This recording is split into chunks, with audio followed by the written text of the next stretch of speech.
တစ်ရှိပေါ့နော်1 4 1 2 1ရှိ3ဘက်ယူပဲ1 4 3 3 1 1ချိန်1 4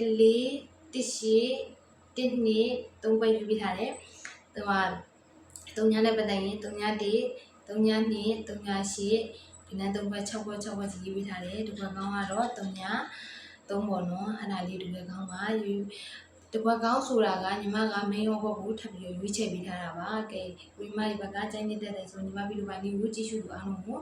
ကဲညီမပြောချင်တာလုံးဝကို main ရောဘက်ကလေးကိုယုံကြည်ကြည်နဲ့စိတ်ချလက်ချထိုးနိုင်ပါတယ်လူမကိုလက်တွဲတဲ့ဝိမရဲ့အားလုံးနဲ့ကဲဆက်ပြီးတော့ရှေ့လျှောက်လက်တွဲသွားဖို့ကိုညီမကနန်းလေးတွေကိုအောင်မြင်မြင်နဲ့ဒီမနီရလိုပဲတုံညာလုံးမိုက်တစ်လုံးမိုက်လိုပဲကောင်းဆုံးဖြစ်တဲ့ကနန်းလေးရွေးချက်ပေးသွားပါတယ်ကဲအားလုံးပဲဒီတိုင်းမျိုးပဲဗီဒီယိုပိုင်းလေးကိုကျင်နာမယ်ပေါ့နော်ကဲအားလုံးပဲစိတ်ချမ်းသာကိုင်းကြမှာနဲ့ပြည့်စုံနိုင်ကြပါစေအသက်ရှူတိုင်းနဲ့ဝင်ကြပါစေစီးပွားဥစ္စာတွေလည်းပေါများပါစေကဲတနိုင်ငံလုံးမှာဖြစ်တဲ့ကစုများကိုလည်းကြော်လာနိုင်တဲ့လူတွေဖြစ်ကြပါစေလို့ကဲ